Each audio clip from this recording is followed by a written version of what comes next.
I'm nervous. I called Eddie and I said, honey, I got to speak. I'm just really nervous. And I'm really excited. I said, you know what you got to do? You got to tell me something. He said, oh, you got to speak? I said, yes, I got to speak. I said, you need to tell me you love me and that I'm awesome. And he said, I love you. And I said, no, you got to tell me you're awesome. He said, you're awesome. So I ought to be good now. You know what I'm saying? So let's get started. I'm Paige and I'm an alcoholic. I think you get really nervous when you speak at home. See, because now I really got to tell the truth and stuff. Because most of y'all have heard my story. So, and sorry for that. There's several of you who's heard it several times. So, only thing I know to do is start from the beginning. My sobriety date is September 5th, 2003. And I'm very grateful for that.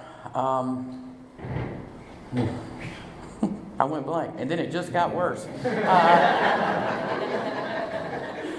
I was born in a small town, not too far from here, about an hour, Wadesboro, North Carolina. I had a good mother, a father, a brother. We was a close family. We went to church every Sunday. We just sat down at the table every evening and ate dinner and stuff. Something tragic happened when I was about 12. My father committed suicide, and when that happened, we ended up moving in with my mother's parents. So, let me shake off there.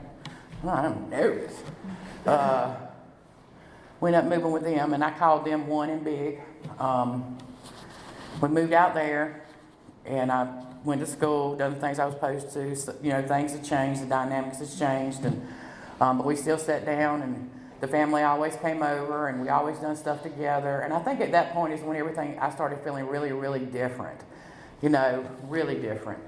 I started to isolate myself. So I don't know if it was that or it was because I was 12 or what, So I started really different, and I started isolating a lot and stuff like that. And I never felt like I fit in anymore. And I would just totally isolate. I stayed in my room and on the phone a whole lot. And I remember when I was that age and stuff, I was like 13 years old, and I just wanted to fit in and be like the rest of the crowd and stuff like that. And I'm at school, and of course I want to be with the cool people in school, and everybody else has boyfriends and stuff, so I didn't have a boyfriend yet. So what I did was I went home and got the vacuum cleaner and made a hickey on my neck so I could so people would think that I had a boyfriend. Because I guess I wanted to be known as the class, whatever, So anyway, and that's how it started, that I would do anything to try to fit in. I'd do anything, wear all kind of masks, do anything you'd want me to do, say anything you wanted me to, so I could just fit in, because I wanted somebody to like me. I wanted to feel a part of somewhere. It didn't make any difference where it was. Ended up going from where it was the nice crowd to the smoking area by the time I was in 9th grade and stuff like that, because they were doing a whole lot of stuff that I found interesting. What I found out is that if you weren't supposed to do it, that's exactly what I wanted to do. Exactly what I wanted to do. So I forged my mama. Then you could smoke in school. So I forged my mother's name on a thing so I'd be able to smoke in the 9th grade. And that's where I started hanging. I did a lot of skipping school. And my first drink, I took it when I was 15. I can't really remember exactly how I felt. I used to say I knew exactly how I felt, what was going on, all this stuff. But I really don't remember all that stuff, but I just knew I wanted to do it again. That's all I knew, is I knew I wanted to do it again. And I remember one time I skipped school and stuff like that, and they had a photographer at the place where we were at, and they took my picture and stuff, and they posted it in the paper with the time and the date. And you'll also find out that everything I did, I always got caught. I really wasn't very good at stuff. Glad you came, D. Michelle. But I always got caught with everything that I did and stuff like that. And if I was at home, I wanted to be anywhere but home. It didn't matter where it was. If I was there, I wanted to be over here. I was very, very irritable, restless, and discontent. Never was satisfied. Enough was never enough. I remember when Christmas, we woke up, and we always had big Christmas, and I walked in there. My brother was 5 years younger than me, and his chair was totally full with all kind of stuff, because Mama tried to make it even, like money-wise, He had a bunch of stuff over there, and I had a stereo and this ring that my mama had made for me, and all I could think was that I didn't get enough, because I said, "Is that all I got?" I remember saying that. I was very, very ungrateful. And as you'll hear on that, my mother, she liked to love me to death. I think she did it a lot out of guilt because we didn't have my father and stuff like that. Anything I wanted, anything, I got it. I got it. It didn't make any difference. My brother did too.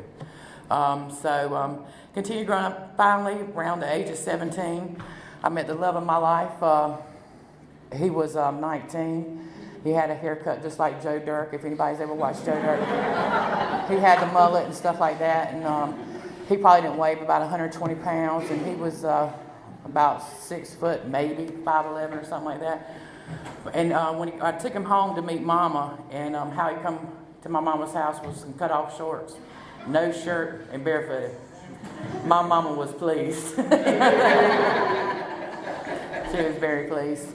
Ended up moving out and moving in with him.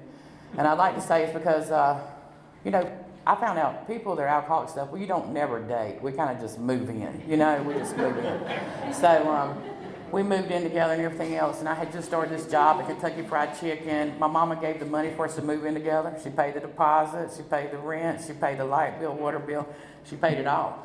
And we moved in there. She said, because when you get your job, then you can start paying. And I worked there for about 2 weeks and I quit. Because I didn't know the difference between a thigh and a breast. I didn't know. So instead of asking somebody, I just quit. We done a whole lot of partying. I know I started selling furniture out of my house for alcohol. I called the man that bought used furniture and tell him I'd have a couch and you can come over there and buy a couch and we go get a case of beer with it. And the reason why I'm saying those things is that one time I did not believe that I had a problem with alcohol. I did not believe that I had a problem with it. I believed I had a problem with a lot of other stuff, but that was not it. And I found that out when I was writing my story and stuff like that. And that I was selling furniture at 19 to get cases of beer and anything else that I had. I sold it. And ended up with, and I always said the same things that anybody else said. They say, Paige, you don't have a couch. That's okay. Who needs a couch? You know what I'm saying? Everything's good. It's good. Life is good. And so I ended up getting pregnant by Scooter, and I had my first child. And Scooter never worked either, but Scooter taught me some valuable lessons at this point, because this I would need later on in my story. He taught me how to steal gas. He taught me how to do the light, where I didn't have to pay for lights. I could put the thing in and out. I knew how to do that. I also knew how to turn the water on. I knew how to do cable. I knew how to do all those things without ever having to pay a bill. I did learn those things from Scooter. I appreciate it. They came very handy later on. Ended up having my son, and of course, I did stop drinking while I was pregnant and stuff. As soon as I found out, I did stop. Not because, I don't know, maybe I just hadn't reached that point yet. And I ended up having him and stuff, and probably about 2 weeks after I had him, I ended up leaving Scooter. Scooter was very physical and very violent. I believed him when he said, when he hit me, he was scared that I was going to leave him, so he had to make sure that I knew how to mind. Now, I believed that for a while I was with him. And then after I had my son, I said, I can't let my son go through this. So I ended up moving in with my mother. And what I did is really and truly, to be totally honest, I moved in with my mama, because then I had a live-in babysitter, is what I had. And I got to do whatever I wanted. I drank every weekend, some during the week. I had to play a little good for mama and stuff like that, because I'm living in the house. At this time, I began to steal in checks from my mom out of her checkbook and stuff. And she would call me to the table and she said, Paige, I'm missing a check and it's out of order. They're not by numbers, they're out of order and stuff like that. And I said, well, I don't know what you're talking about. And she said, and that's when they sent checks back to you. Golly, I feel old talking about what they used to do. That's when they sent checks back to you. And she said, well, look at this check, honey. Tell me about this check right here. And I said, well, I didn't write that. And she said, well, it doesn't look anything like my writing. And so we went on back and forth, and finally ended up crying and said, I'm so sorry, Mom, I won't never do it again. And she said, honey, it's okay, because that just drives me crazy that you get them out of order. It drives me crazy. So I took that as I could take them again, just as long as I got them in order, you know what I mean? So I did, and several times, and the drinking continued to progress and stuff like that, and more stuff I stole, and more stuff I was drinking and gone and disappear and stuff like that. And They never really knew where I was most of the time. And ended up having this really, really bad wreck when I came to one morning somewhere and got down the road, and I ended up breaking my hip and my shoulder. And I was in the hospital for a week, and then they sent me home. And the week that I was out of the hospital, I remember the weekend was coming, and I couldn't sit in the car, but I was trying to find a friend with a truck because I knew I could not stay home for the weekend. So I started calling around to see who I could find that had a truck and stuff like that. And finally I found somebody. So I went to Fat Boys right down there in Rockingham. Got in the truck with my halter on because my collarbone was broke, and my walker. So I'm looking good too, sitting at the bar with my halter and my I believe I even got out there and tried to do the electric slide with my walker, but it didn't really work. It really didn't work that well. I continued to drink a whole lot. I remember, I've heard men say this and stuff like that, but it's true for the women too. You go in the bathroom, you look in the mirror, everything's drunk, your hair's drunk, your makeup's drunk, but you really don't see it.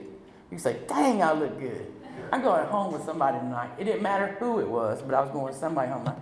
And that'd be about 9 o'clock, and come about 11 o'clock. There's really nobody really looking that good here tonight, and stuff like that is what I'd say. And about 2 o'clock, everybody looked good. So, anyway, and I did a whole lot of fighting. I said something about that today. I said, my knees really kill me. My knees are killing me. And somebody said, why did your knees kill you, Paige? I said, from all the praying I did. No, it was from all the fighting I did. I did a whole lot of fighting. I like to fight. I did like to fight. There was 3 reasons I went out, and they all began with F, so I won't go through that.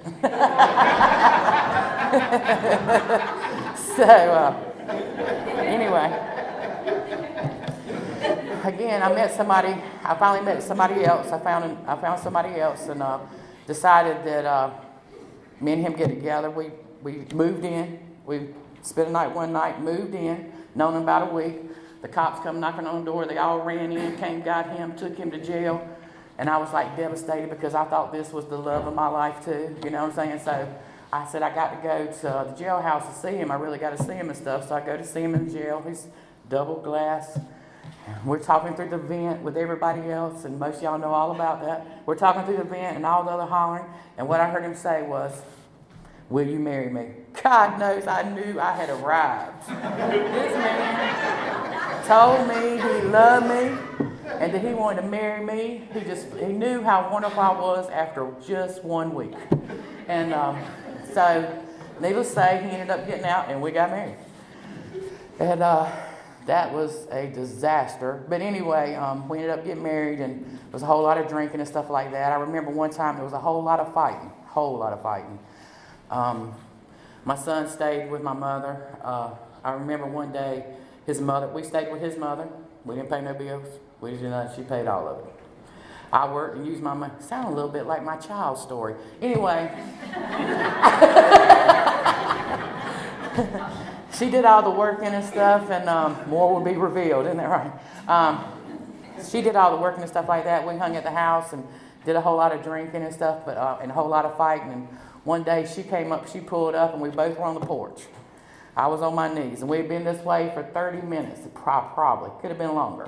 He was biting my back, and guess what I had a hold of and won't let go? He was biting my back, and he had a hold of something else, and she got out of the car and said, what's going on? And so, and that's how, finally they had to call the police so we were removed so we wouldn't kill each other after we got apart. So, and that's how that was, but that was love and stuff. So I ended up that's how it went. If you loved each other, you had to fight and stuff like that. And he used to get drunk and he would say, I'm going to kill the car. I don't know why he wanted to kill the car all the time. He always wanted to kill whatever car I was in. So I was thinking, like, the car really hadn't done anything to him. Now all that continued to keep going on. I ended up getting pregnant with my daughter and stuff like that, and we really didn't stay much together. We didn't stay together too much longer after that. I ended up going home, and I was like collecting stuff from him, I guess, I don't know. But I ended up moving home, so then I had a son and a daughter and stuff like that, and the drinking continued to get worse, and I finally got my first DUI in '96. But see, I got it on amateur night, so I just hate to even tell it. So I got it on New Year's Eve at 11:30. It hadn't even become 12 yet. I like to run into the state trooper. I like to run it, like took him out. I pulled out right, almost T-boned him. And, of course, what I did is he turned on his light, but I just went ahead and pulled over anyway because I knew he had me. And I remember me showing my tail and stuff like that. And he knew me because I was from a small town. They all knew me because of my family. Not because I've been in that much trouble yet, because of my family is why they knew me. They took me downtown, wanted me to blow. I wouldn't blow. I called Mama. She came up there. She began putting this big bruise on my leg, so I had to blow because I kept refusing. And she said, "Oh, you're going to blow." And she pinched me a few times. And I said, "Well, I know you're going to get me out, Mama." She said, "Yeah, I'm going to get you out." So we're walking out in the parking lot and stuff like that. And my friends were out there waiting on me. This is New Year's. My friends are out there waiting on me, and I'm going straight towards them. And Mama said, "You're not going." I said, "I'm going." She said, "You're not going." And I had on a jacket. And she grabbed me by the back of my collar. And as she did, I did a pirouette out my jacket. And you know how you feel like you're moving really fast, but it's really slow motion? I thought I was like flying, you know what I'm saying? I thought I was running so fast. I actually didn't make it but one block. The police done got me and put me back in jail. By the way I was feeling, I should have been a mile away. That's how fast I felt like I was running. But anyway, I got in jail, and I continued to call Mama all night long until she finally stopped answering the phone and stuff. But she ended up coming get me New Year's Day. She hunted down a magistrate and stuff, and she still came and got me. So she came and got me, and and all the drinking and stuff, and all the promises, I'm not going to do it again, and it'll be different this time. And about that time, all these checks that I stole from her, my granddaddy started rolling in. Don't you hate when that happens? You know what I'm saying? And they started rolling in, and my granddaddy sat at the table. He said, "You know what?" He said, "Your mama might let you kill yourself, but I'm not going to be no part of it." He called the police and had me locked up for forgery and uttering. So then began my criminal career. So I went to jail. I stayed in there about a week. They ended up getting me out because Mama felt bad I was in jail. I remember during that week, though, I remember my preacher coming up to see me and stuff, and she was talking to me, and I kept telling her, I said, "You know what you need to do? You need to go tell Mom to get me out. I really need to be out of here." And she said, "No, just listen to me." And she was doing this and this. And she said, "Well, we're going to pray." And she said, "What do you want to pray for?" I said, "I want you to pray for my mama to get me out of here."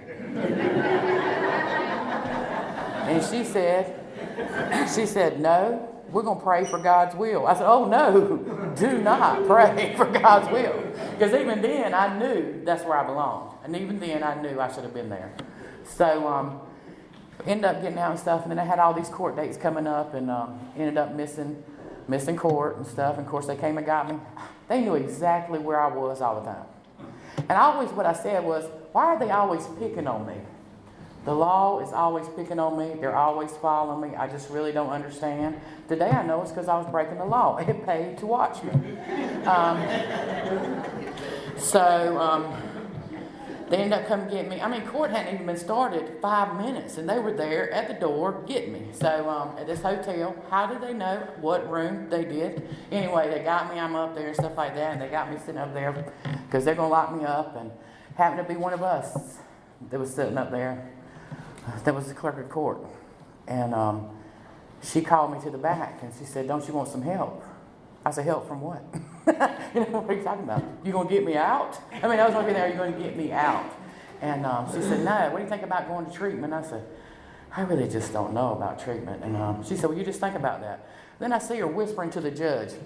I knew that was a setup, you know what I'm saying? So they ended up whispering to the judge, and the judge told me I had two choices. One, I could go to treatment, or I could go downstairs to my next court date. So, of course, I took treatment. I took treatment, went in there, wanted to figure out how that I could stop doing all this other stuff, but I could still continue to drink. I wanted to be able to continue drinking because that was not my problem. I had fun when I drank. It'd be a terrible day. People stopped letting me come to their house. I couldn't go to any clubs. I couldn't go to any bootleggers' houses. As soon as I'd pull up, they say, no, you got to go. But I didn't have no problem drinking. I needed to keep drinking. You know what I'm saying? So I did stay in treatment and stuff like that. But my therapist said to me, my counselor said to me, she said, "You know what it is?" She said, "You just like excitement. You just really enjoy excitement." I said, "Okay, I'll gather that."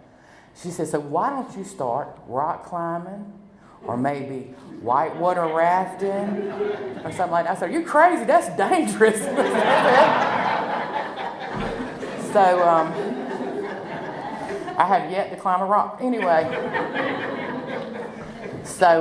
I ended up getting out there and I continued to drink, and it really, really, truly did. It just got worse. I continued on for several more years. Ended up in and out the Bethany house 2 times. Ended up going to jail. This last time I got out of jail and stuff like that, I made promises that I wouldn't do it anymore. I wouldn't do it anymore to Mama because she'd get me out. And I started maybe going to A. Maybe I'd go. Maybe that's the answer. I don't know. You know what I'm saying? That's what I kept thinking. And because I really wasn't listening. I was going because I wanted to get my mama off my back and get me out of jail. I wanted Mama to continue to keep doing the things she was doing for me and stuff like that. I could lie to Mama and she would believe me. I don't know if she really believed me or if she just really, truly wanted to believe me so bad. So bad. She just wanted to believe me so bad. And she would just do it constantly. She just really, truly wanted to believe me. Finally she quit believing. I ended up wearing all my welcome out everywhere, like I had said, and I was working at this restaurant. I done borrowed all the money I could borrow. My boss told me, he said, "You have the most light bills." You know what I'm saying? Because I go into work and say, "Can I borrow the money for the light bill?" You know? And he said, "You have the most light bills." I said, "Well, maybe this is my water bill. I don't know. It's one of them. I don't know." And he said, "Don't you live with your mother?" Anyway. But anyway, so I had done borrowed all the money from my job. I done borrowed all this money from everywhere. I owed all the bootleggers to everybody else. There's nowhere I could get any money. There was nowhere. I just cut it off. Mama wouldn't let me in the house after a certain point, so I knew I couldn't go over there and steal and stuff. And because, my mama, bless her heart, she carried her pocketbook around from the time I was 17 until the time I was 35 years old. She never could sit it down anywhere because I wouldn't allow her to. Because as soon as she did, I was going to get whatever was in it. This one night, I was just sitting there and I was trying to do my best, and I wasn't going to go anywhere. And the time kept going by, I was like, I just got to get out of here. Got to go. And I walked to Mama's door, and she looked like she was asleep to me. So then I got on all fours and started doing army maneuvers across the floor to be able to get to my mother's pocketbook. And as soon as I reached that pocketbook, she woke up. God, that is a terrible feeling. That is a terrible feeling. The disgust and and all that stuff in my mama's face, and the sadness and everything else. And she's asking me what was I doing, and I said, "I'm looking for my shoes," and stuff like that. And I remember I got up off the floor, and I said, "You know what? I just got to leave. I just got to go."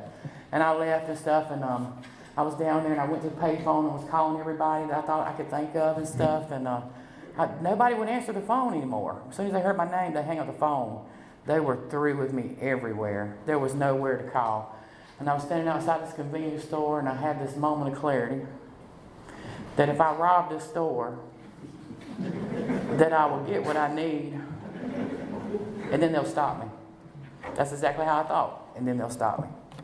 Or I'll turn myself in, because I'm such a good criminal. I'll turn myself in. So I ended up robbing that store with a comb. I went in there and asked for the money and stuff like that. They ended up giving it to me. I walked in with a hoodie on, that's all I had on. Now, we're talking about a town that I lived in all my life, from the time I was born. I go in there with a hoodie. I rob the store. And I come out, and I'm pointing the comb at him. I have it wrapped up in a shirt. Somebody asked me one time, "Paige, what you going to do with that comb? Part his hair?" I said, "Yeah, I don't know." Just really wanted the money. So I ended up leaving out of there, and I left. And, of course, by then, everybody's looking for me, I know. And I set off the side of the road, like just one block off the highway. The store was on the highway. One block off the highway, and I watched the police go up and down while I sit there and drink and whatever. And I watched, and then finally the money was gone.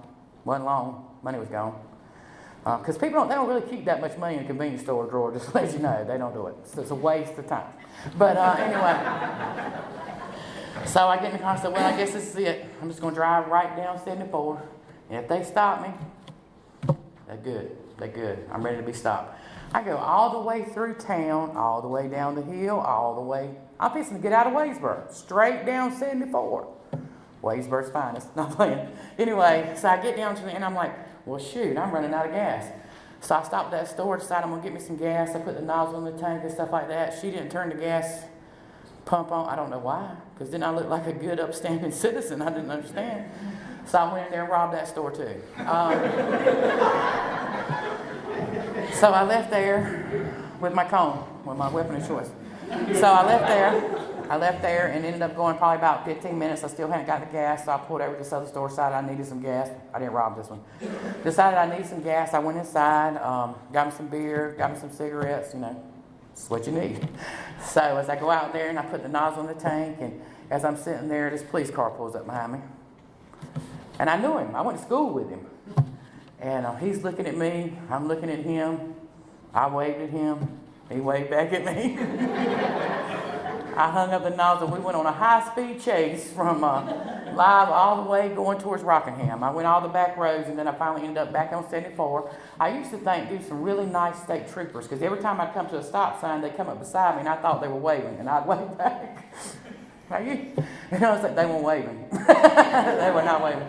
Anyway, so I ended up going down, and as I'm getting closer to the river bridge and stuff, and I'm thinking, it'd all be over. It would all be over if I just hit that bridge going this fast.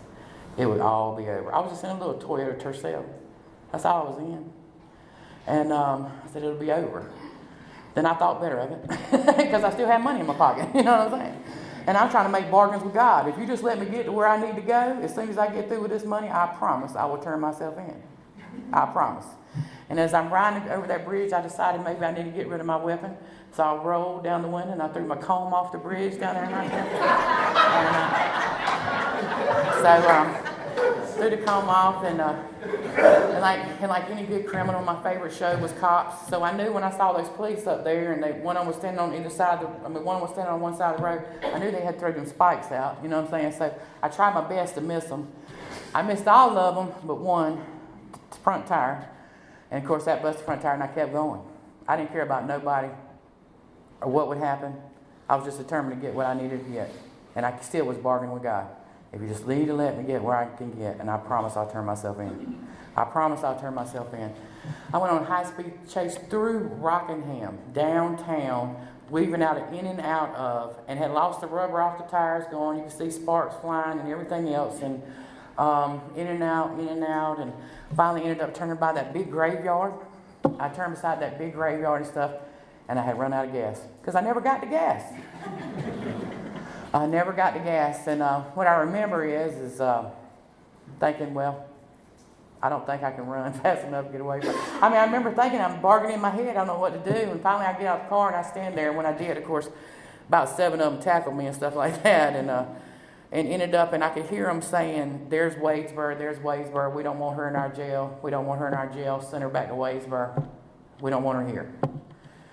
And they didn't even want me in their jail, And so I ended up getting in the car to go back to Wadesboro and stuff. And the guy that was the detective, one of the detectives was driving the car. I used to babysit him when he was 5 years old. I used to babysit him when I was 5. And he said, I know all y'all felt this. As soon as I sat in that car, I remember letting out this big sigh of relief. I finally felt like it was finally over. It was over. And then maybe I could get some rest now. Maybe something different could happen and stuff. And the guy was asking me, what's wrong, Paige? What happened? I could tell him, I just don't know. I just don't know. I said, I must just be such a terrible, bad, horrible person. That's what I thought. Well, I ended up going to jail, doing a little time, ended up relapsing several more times, because I like to say that incident, going to jail, going to prison got me sober, but it did not get me sober. Because I had sponsors, wouldn't use them, never got past the 3rd step, never really prayed to any God. I kept doing those things. Those same thing. I kept doing the same thing over and over again. I just wouldn't stop and wouldn't listen. And so finally, the last time I remember it wasn't long. I tried to stay dry. I went to meetings in Wadesboro, some. But they knew me. They knew me since I was a little child, and that's how they treated me too. They treated me like a little girl, like a little child. Paige, you just sit right over here, honey, and just listen to us and stuff like that. We know your family. We love your family. Not that their sobriety don't work down there, but they just known me since I was so little. You know what I mean? So I felt like I didn't have nowhere. Thought Mama wouldn't know all my stuff all the time. So I ended up, white knuckling it for a while and ended up relapsing. And, well, no, I ended up doing the same thing I always done because I actually want to relapse because I really never was in recovery, ever. So I ended up relapsing, and it lasted like a day. That's it. I had sold everything in my house, everything in the house. I would just sell some stuff now. I'm going to tell you, I took my washer and dryer out of the house at 2 o'clock in the morning, stood on the curb on Highway 74 and sold them. You know what I mean? So I could sell some stuff. Anyway, we're very resourceful. You know what I'm saying? We're very resourceful. We'll make you believe you need this. Anyway, 2 o'clock in the morning. But I remember that the alcohol was gone. There was nothing left. I was sitting in a house that was totally empty. And I was thinking maybe. And finally, Mama stopped by and she said, well, I'll take you to get you something to eat. I'll take you to the house and let you eat. You know, that's what she said to me. She said, because that's all I'm doing. I'm through. I am through.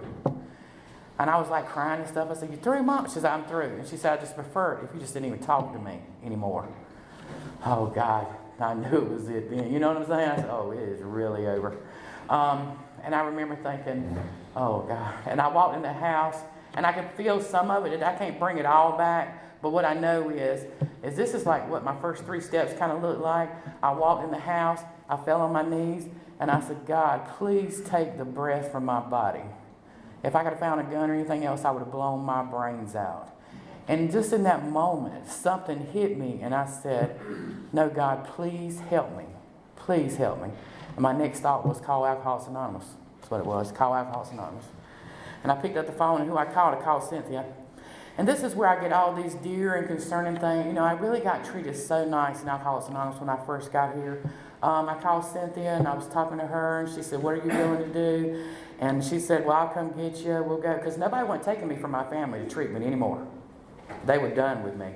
So she's going to take me to treatment. I have to go back to treatment and be able to get back in the halfway house. And as we're going up the road and stuff like that, I'll never forget it. I get there. I said, I'm sick and tired of this going on. I'm sick and tired of this going on. Do you think it'll get any better? Do you think it'll get any better? And this is what I got. Either it will or it won't. I was thinking, I'm hanging on by a thread here. Can I get it just a little bit more than that? And then I get out of there and I go back to the halfway house and stuff like that. And I started doing the things that I heard people say before in the rooms, you know what I'm saying, because they're there and stuff. But I'm still whining. And I'm down there at the Aberdeen building one night, and I'm whining. And I'm just continuously whining. And my life is so terrible. I'm back in a halfway house again. And what happened to me is Tim Sheffield, and I can say that because he's dead now and gone, came up to me, handed me $10 and said, is this so bad? Go on down to the liquor house when you leave here. I'm like, what? Can somebody please say, please, we want you to stay. You know what I mean? That's all I wanted. And that's what I got. And but you know what? That's what I needed. That's exactly what I needed. Because what I would hear when I called my sponsor, or I talked to Cynthia, or whatever, is what I get is your problem is 58 through 63. I said, that cannot be the answer. Will you please tell me how to fix it? You know what I mean? It's what I get. I'd say, please tell me how to fix it. And then I get all kind of other stuff thrown to me out of the book. And I said, I'm going to learn that book so I can throw it right back at Cynthia. Exactly why I went through that book with somebody. Because I wanted to be able to throw that stuff back. And it might have been out of spite or whatever, but it got me to read the book. It got me to read the book is what it did. And I started working with a sponsor, and I became honest. And, even if I didn't like it, I became honest and stuff like that. And began to pray to God and just say, please help me. And I thanked him at night. I didn't go through no big, long spiel and stuff like that. I didn't get on my knees. Or none of that. And he still listened, because what happened was I began to stay sober. And how I go and I say, is this all there is? Is this it? I go to work every day. Still do. Go to work every day. Get off work. I come back to the halfway house. We got to sit down for dinner. Then we got to clean up the house. And then we got to do this. And then we got to go to a meeting. It's just really boring. That's what I said. Is this all there is? I'm talking to my sponsor on the phone. She said, that is peace. What? That's peace? Well, I don't want none of that. You know what I'm saying? That's what I don't want any of that. I do not like this. This is boring. Because I was so used to living in chaos for so long. It's what I thrived on. It's what I loved. I did a whole lot of talking. One of the things I did learn as I was going through the program, going through the book and stuff like that, is what gossip is. I learned out what gossip is, and I found out what it do to you. Because I had talked about some girl that was in the program that was very new like me, but that was new just like me. And all of a sudden she found out that's what I said. I haven't seen that girl yet. I haven't seen her since. I don't know necessarily if it has anything to do with me or not, but I know I was part of that group that was running my mouth.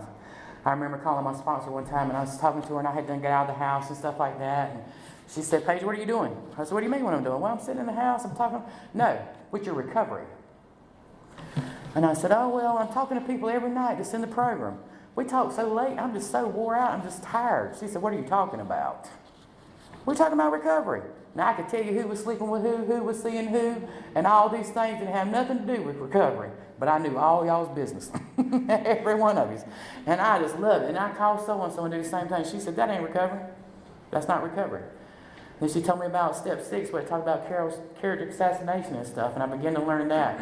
And done my 4th step and 5th step and stuff, just like it was in the book. And found out some of my character defects and that. And they said more would be revealed, and more has been revealed as I stayed sober and stuff. But you know what? I'm just really grateful that finally I figured out that through working the steps and stuff, and I was reading the book, and I found out what was wrong with me. I was always wondered what was wrong with me. I didn't know. I couldn't figure it out. I thought I was a terrible, horrible person. And I couldn't understand why I kept doing the things I kept doing. Because as soon as I'd do them the next morning, when I'd wake up with all that regret and remorse, I'd say, I'm not going to do it again. And I would do it again and again and again. I just thought, what a terrible person. I couldn't even stop myself from doing it.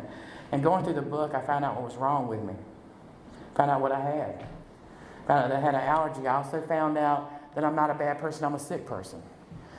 Not trying to get good, trying to get a little better, you know.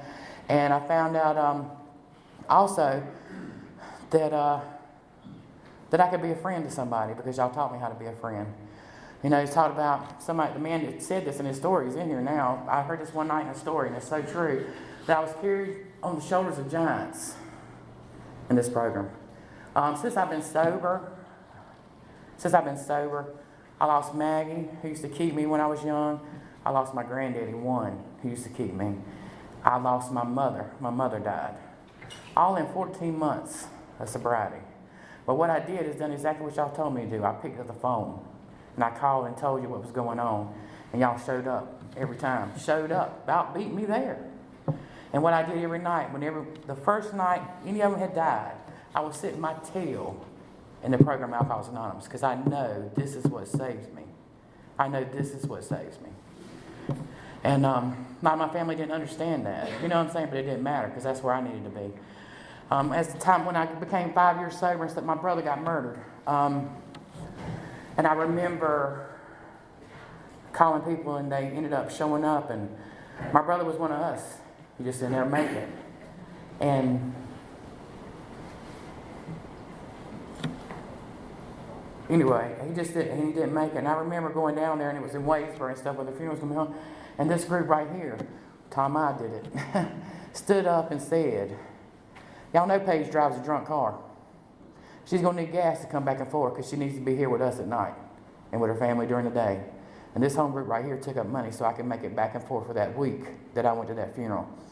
And when I showed up at that funeral home and stuff like that, and I got out of that family car, what I seen was at least 50 people from Alcoholics Anonymous. 50 people were there. And if they thought they were my family, so all 50 of y'all followed me in behind me, which is really nice, because y'all was there with me. And it just really, really, truly overwhelmed me. Is that I know what y'all taught me. Y'all taught me that I'm supposed to show up. I'm supposed to show up, and I'm supposed to sit down. And I'm supposed to be a maximum service to anybody, to God and His people. I know that since I've been sober, I became, well, I just say this. You know, when I got on the 9th step and stuff like this, I shared this other night. It's really important that people that have kids and stuff like that, it's old enough to understand, is I never thought I had to make an amends to my kids. And I ended up doing that. My son ended up moving in with me when he was 18. When he was 18 years old. And me and him fussed. God knows we fussed. Called each other names. He called me all kind of names and stuff like that. And I called my sponsor, and I would cry. I would cry. And she said, this is what you need. She said, have you ever made amends to him? Oh, I said, I'm making amends to him. I'm his mama. And she said, no. We have to make an amends to him. She said, I don't mean get off this phone. You go in there and say, hey, I want to talk to you. I want you to get off this phone. I want you to go in there and you tell him that when you have time, I would like to sit down and try to right some of the wrongs that I've done to you. And that's what I did. And he told me when he'd do it because he's smart just like me. Okay, well, I'll do it tomorrow at 3 o'clock. I mean, I remember him saying that. But anyway, that's what I did, though. I met him. And I talked to him and I listened to him. And what happened? It began to get better. And years down the line, so I got one grandbaby son been born. My second grandchild was born. I was at the hospital and she was delivering the baby. And I go in that room after she's born and my son hands her to me and he said, I said, well, what did you name her? He said her name is Isabella Paige. And I looked at that little baby and I said, I hope you wear the name better than me, honey. And my son said, I think you wear it pretty well. It went from a child that never trusted me and stuff, and now I get to be a mother because of that. Not only do I get to be a mother, I get to be a nana.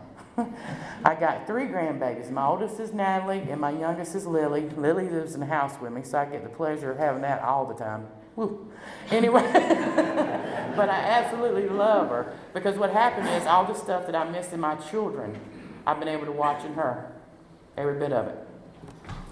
And it's been great. I've been able to be there and I've been able to be present. Since I've been sober, I've watched some of the movies and stuff like that. And when they had my son's birthday party when he was only 2, I was so distracted. I never paid any attention to him, ever. All I could think about was getting out of there and I could see it in my face. I can't even watch him anymore. And today I can be present and not want to be anywhere else but sitting right there. I was today with that little 3-year-old, blonde-headed, blue-eyed girl. And she loves her now. Wait a minute. And she loves her nana. And since I've been sober, I've been blessed with a relationship with a man who loves my family just as much as I love my family. And who has taught me how that somebody's supposed to be treated, and how I'm supposed to treat them. And I'm very, very grateful for that. I've lost a lot of family just blood-wise. But what I've been given, is way more. I'm going to stop there. Y'all used to read this, and I absolutely loved it. Y'all used to read this every night after this meeting was over. And it's so true. It's so true. It's both you and the new man must walk day to day, day by day, in the path of spiritual progress. If you persist, remarkable things will happen. When we look back, we realize that the things which came to us when we put ourselves in God's hands were better than anything we could have planned. Follow the dictates of a higher power, and you will presently live in a new and wonderful world, no matter what your present circumstances. Thanks.